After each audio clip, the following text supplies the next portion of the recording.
우리는 계속해서 바울의 변론을 보고 있습니다.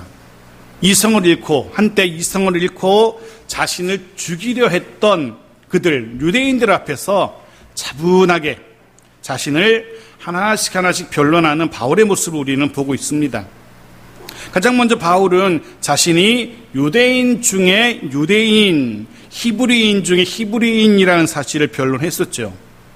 누구보다 율법에 열심이었던 사람이라는 사실도 바울이 증명했어요.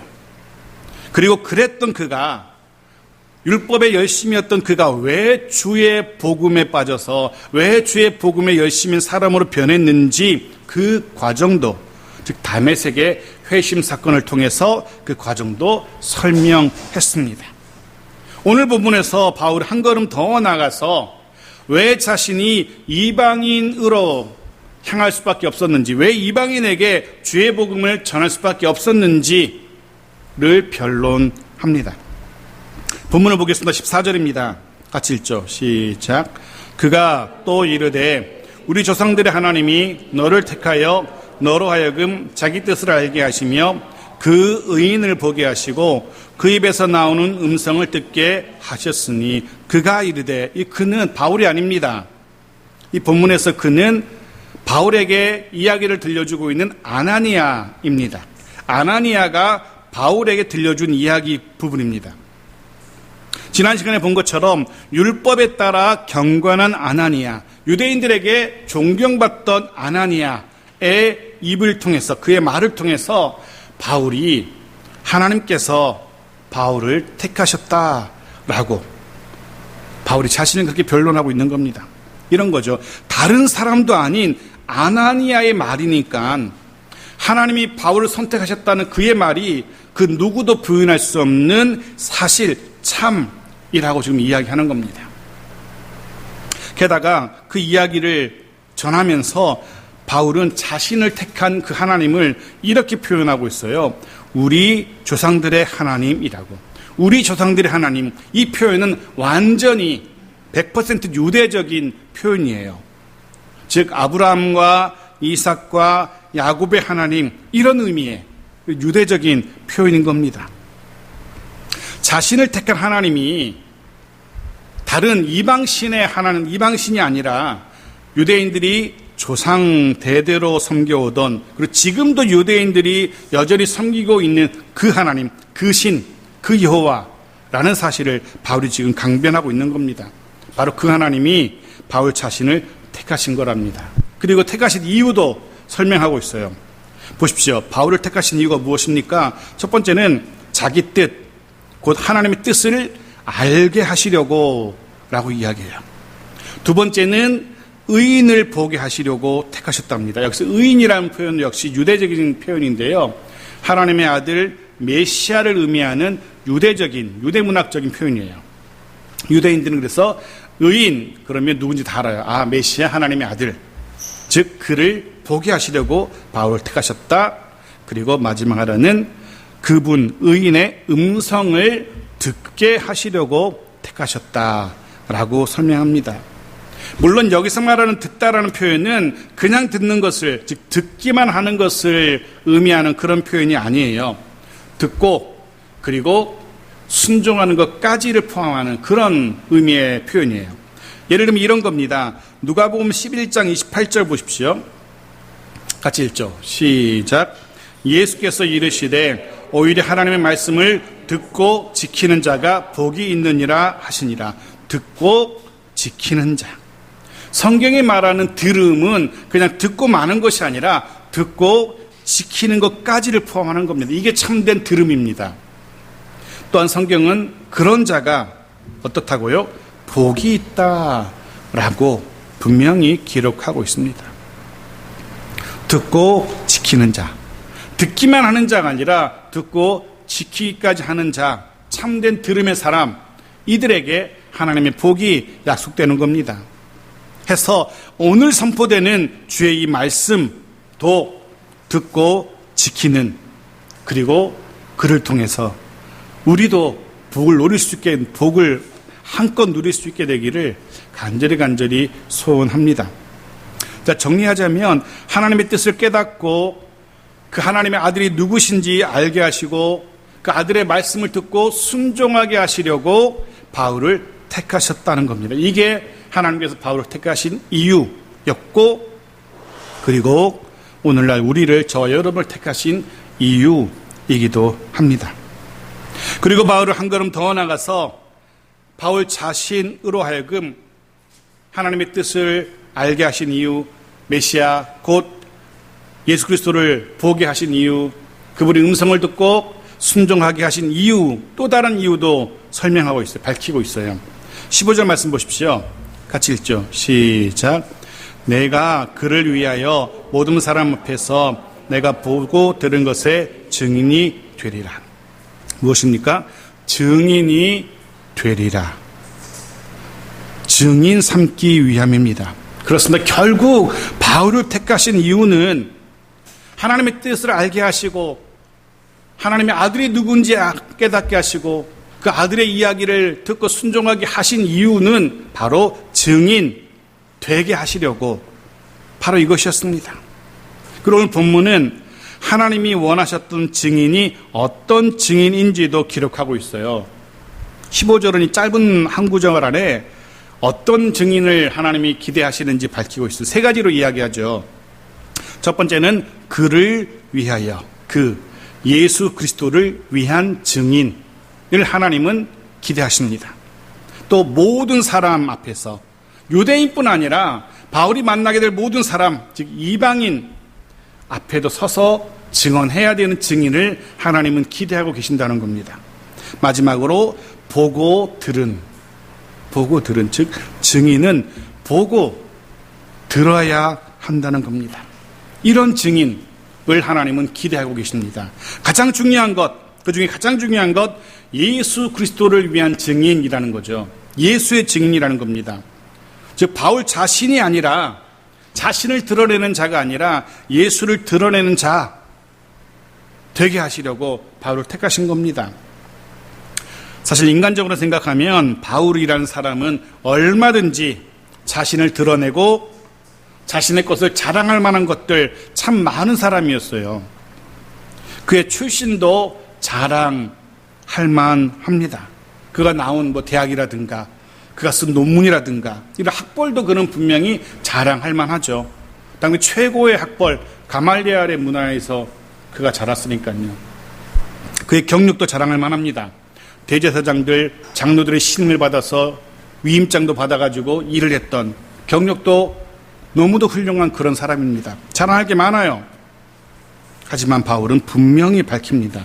자신은 예수 그리스도를 위한 증인이라고, 예수 그리스도를 드러내고 예수 그리스도를 자랑하는 예수 그리스도의 증인이라 라고 분명히 밝히고 있어요.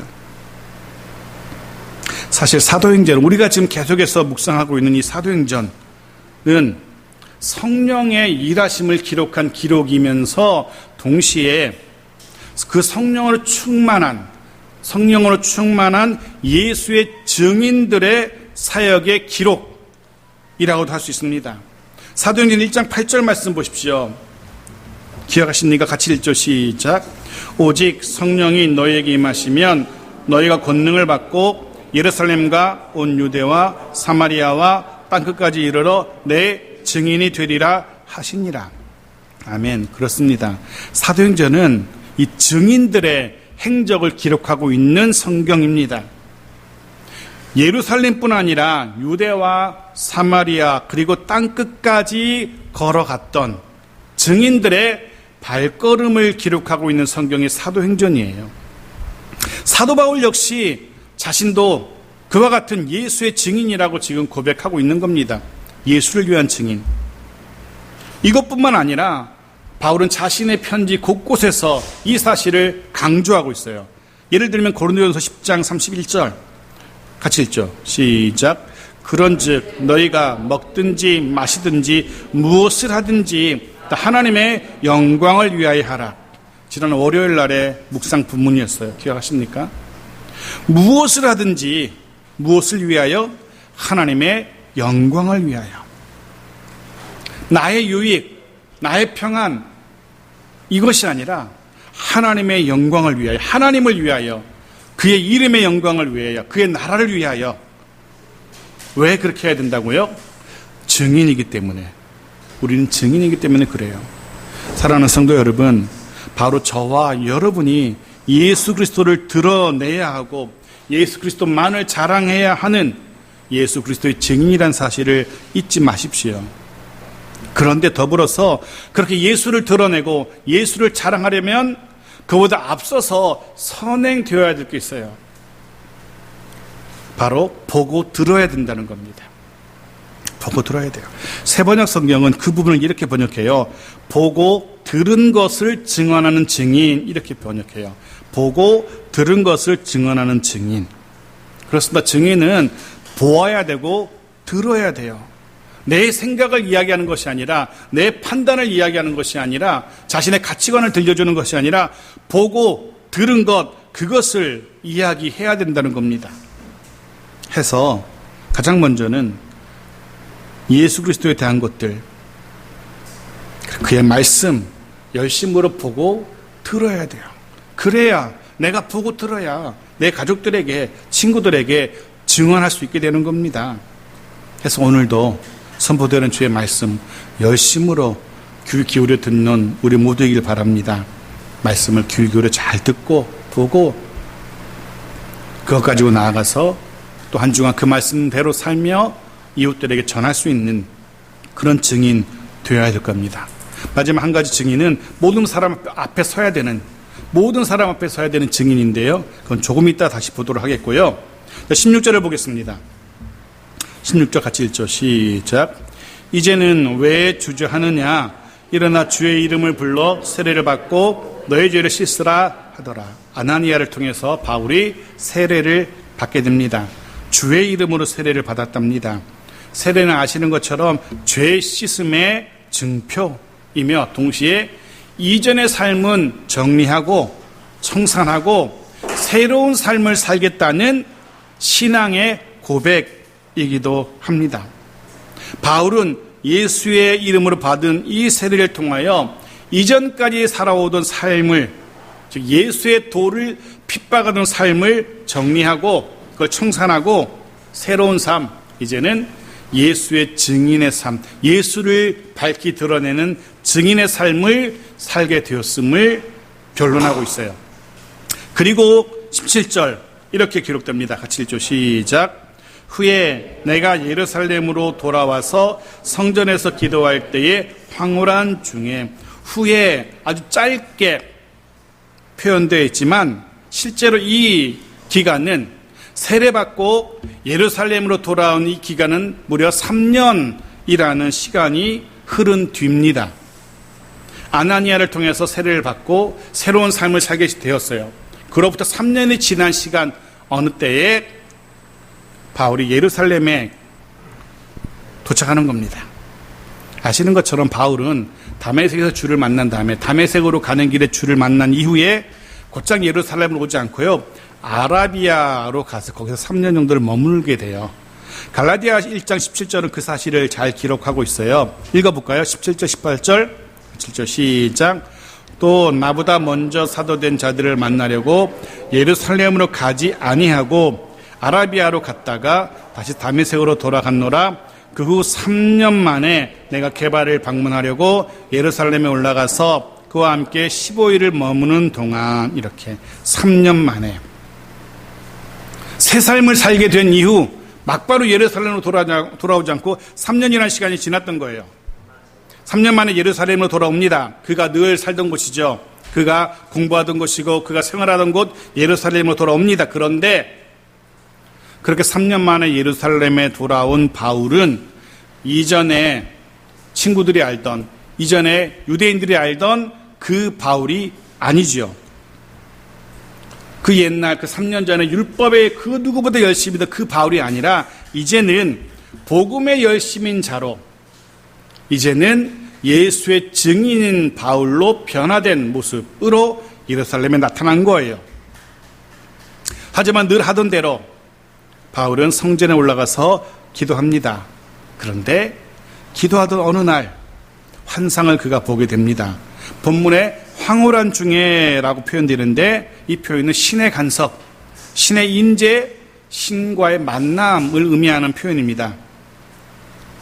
그가 신을 만납니다. 주를 만납니다. 주께서 그런데 이렇게 말씀하세요.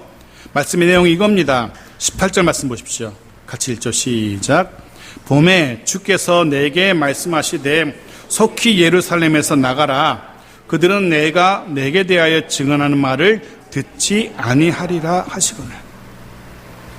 뜻밖에도 그 말씀은 빨리 예루살렘에서 나가라는 겁니다. 그것도 속히, 재빨리 서둘러서 황급하게 나가라는 거예요. 이게 좀 이상한 말씀인 것 같습니다. 생각해 보십시오.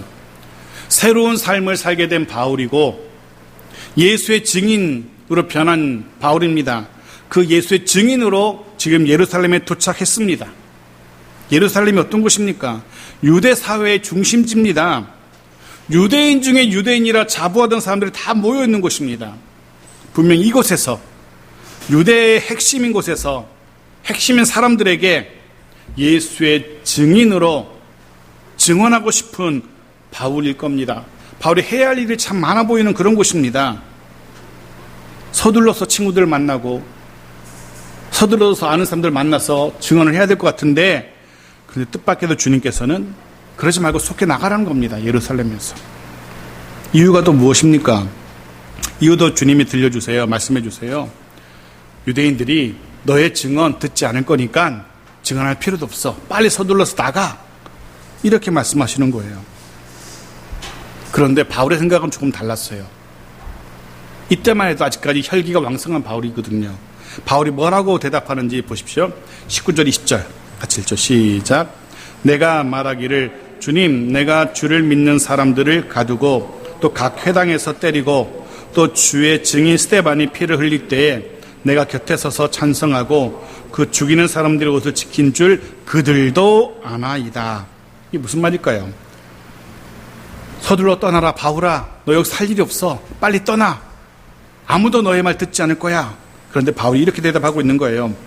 이렇게 해서 이래서 그들도 저를 잘 알 겁니다. 이곳 예루살렘에 있는 유대인들이 바울 자신의 과거를 누구보다 잘 안다는 거예요. 자신이 이전에 3년 전 이곳에 살 때 얼마나 율법에 열심이었던 사람인지 이곳에 있는 사람들이 누구보다 잘 알 거라는 겁니다. 해서 지금 자신이 예수의 증인으로 변했어도 더 이상 율법을 전하는 자가 아니라 예수를 위한 증인으로 변했다 할지라도 얼마든지 자신을 이해해주고 자신의 말을 들어줄 거라고, 자신의 말을 믿어줄 거라고 그렇게 이야기하고 있는 겁니다. 예수님은, 주님은 속히 떠나라. 아무도 너를 상대하지 않을 거야. 했는데 바울은 에이 주님 무슨 말씀이세요? 여기 있는 사람들 제가 잘 알아요. 저들도 저를 잘 알고요. 제가 이야기하면 제가 무슨 말이라도 다 알아듣고 다 이해하고 다 받아들일 겁니다. 그렇게 이야기하고 있어요. 실제로 예루살렘은 자신과 함께 율법을 공부했던 그런 동료들이 있는 곳입니다. 자신을 잘 아는, 또 자신도 잘 아는 율법학자들, 대제사장들, 장로들이 있는 곳입니다. 흔히 말하는 유대사회의 지도층을 바울은 잘 알고 있어요. 그들이 자신을 믿어줄 것이고 그들이 자신의 말을 이해해 줄 걸로 생각했던 겁니다. 나름 그럴듯한 합리적이고 충분히 가능한 생각처럼 들려요. 게다가 지금 바울이 어떤 상태입니까? 예수 믿은 지 3년밖에 안 됐어요. 예루살렘 참으로 돌아왔어요.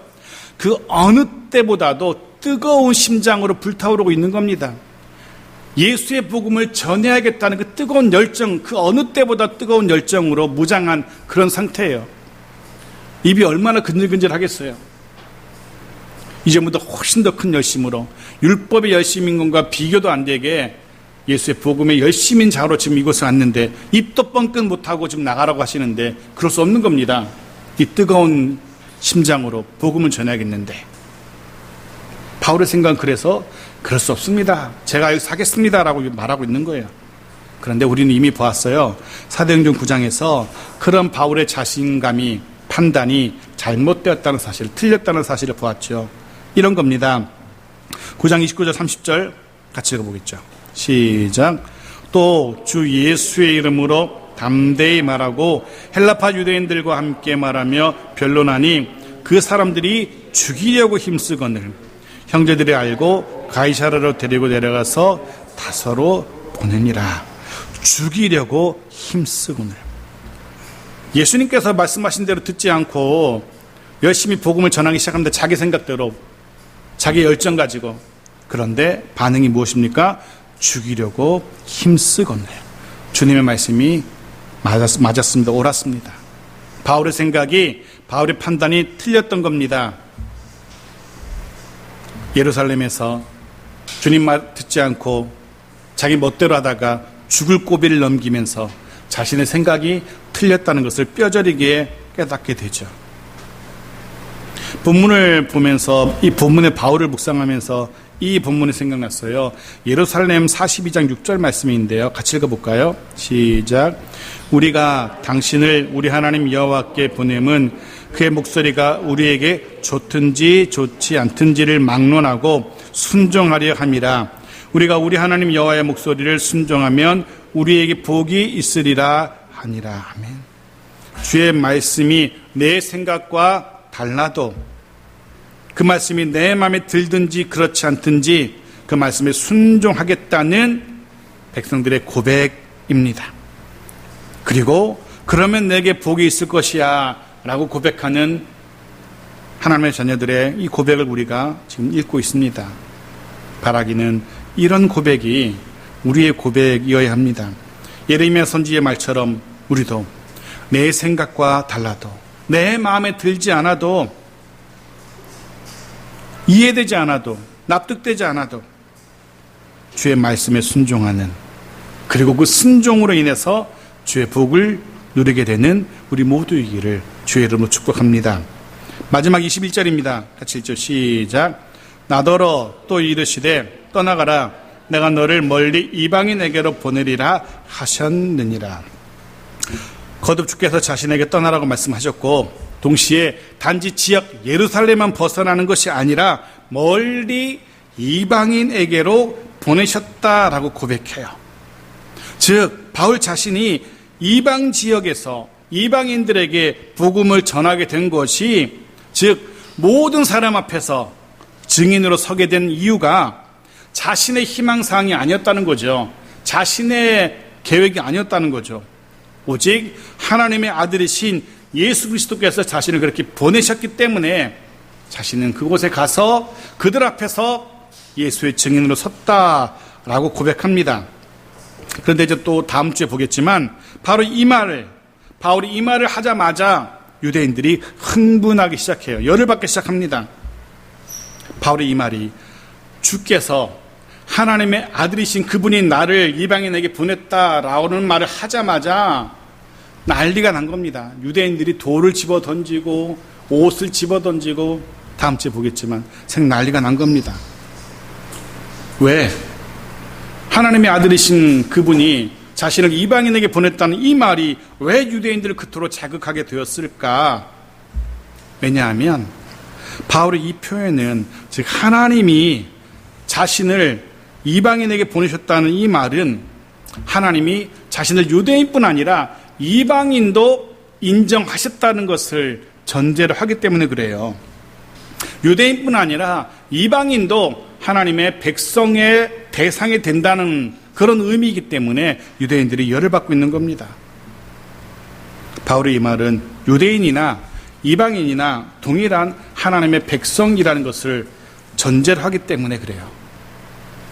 사실 하나님은 이전부터, 처음 사람을 지으시던 그날부터 이스라엘 민족뿐 아니라 모든 민족을 구원하기 원하셨어요. 이런 하나님의 마음이 너무나 잘 드러나는 성경이 요나서잖아요. 니느웨 백성, 이방인도 품으시기 원하시는, 그들에게도 긍휼히 여기시는 하나님의 마음이 너무나 잘 드러나고 있잖아요. 그런 하나님이 이스라엘을 택하신 이유도 사실은 이스라엘을 위해서가 아니라 모든 민족의 등불, 이방의 등불로 삼기 위해서 이스라엘을 택하신 겁니다. 하나님께서 이스라엘에게 어떻게 인도하시고 어떻게 구원하시고 어떻게 복을 주시는지 밝히 비춰서 보여줘서 이방인들도 보고 하나님을 믿게 하시려고, 그런 샘플링 하시려고 유대인을, 이스라엘을 구원하신 거거든요. 이방이 하나님을 전하기 위함이었고 이방인도 구원하기 위함이었습니다. 그 이유로 이스라엘 택하셨어요. 누가복음에 보면은 주님께서 이 땅에 오신 이유도 이렇게 설명하고 있어요. 누가복음 2장 32절 읽어볼까요? 시작. 이방을 비추는 빛이요 주의 백성 이스라엘의 영광입니다. 연로하신 시므온 할아버지가 아기 예수를 안고 찬양하는 찬양의 내용이에요. 그 찬양 중에 이렇게 고백해요. 이 아이는, 메시아로 태어난 이 아기 예수는 이방을 비추는 빛이라고 그렇게 찬양합니다. 이방을 비추는 빛. 그렇습니다. 예수 그리스도께서, 하나님의 아들이신 예수가 이 땅에 오신 이유는 이방의 빛, 이방의 진리의 빛, 구원의 빛을 비추시기 위해서 빛으로 오신 겁니다.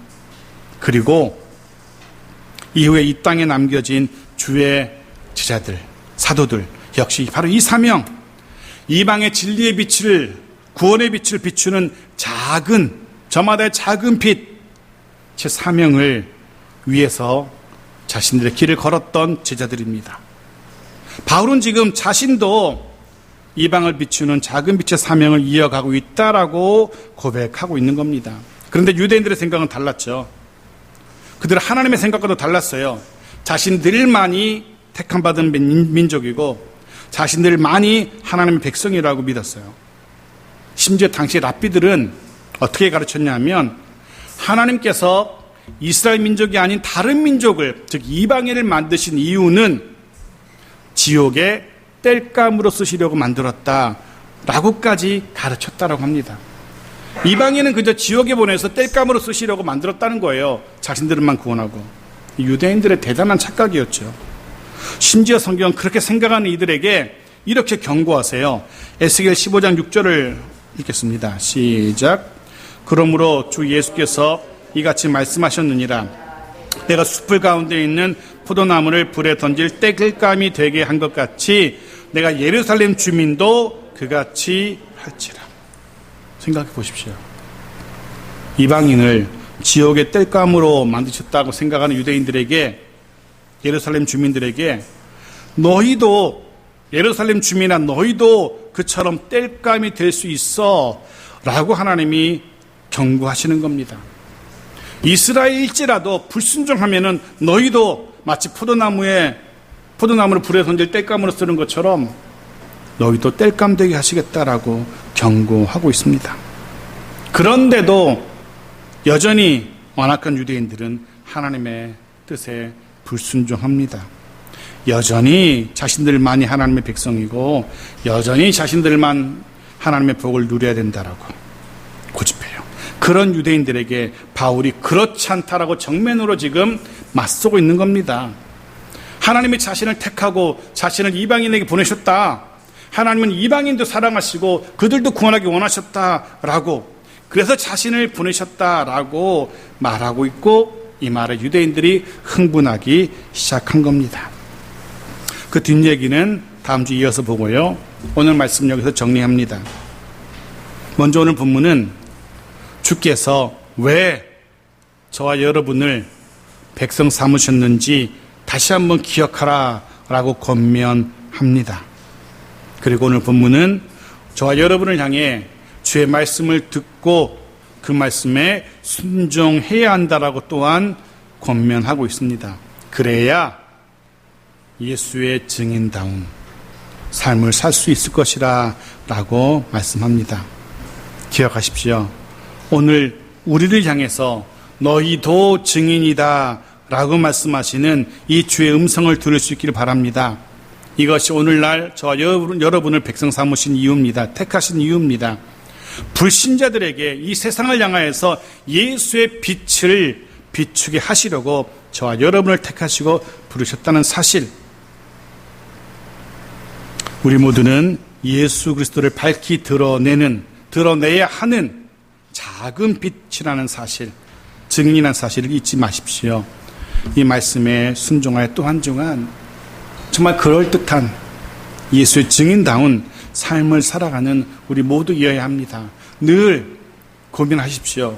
내가 이 상황 속에서 어떻게 해야지 예수를 비추는 작은 빛의 사명을 감당할 수 있을까?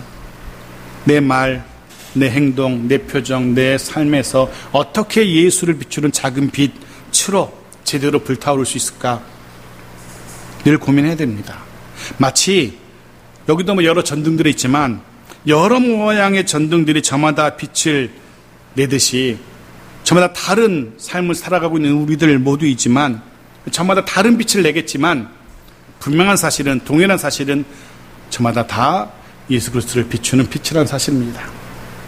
누구는 더 환하게 비출 수도 있고, 누구는 더 잘 예수를 드러낼 수도 있고, 누구는 희미하게 비춰서 덜 드러낼 수도 있겠지만 분명한 사실은 저마다 예수의 작은 빛이라는 사실.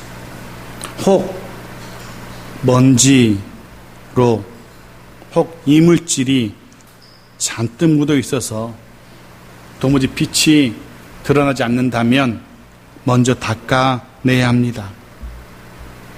우리 삶에 켜켜이 쌓여있는 세상적인 먼지들, 그것들 다 닦아내야 합니다.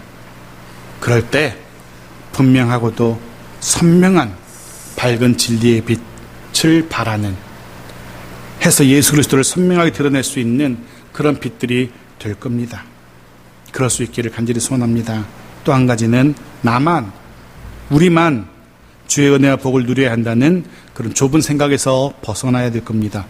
오히려 나로 인하여, 우리로 인하여 내 가족도, 우리 이웃도, 세상도, 이 나라 이 민족도 주의 복과 은혜를 경험할 수 있어야 됩니다.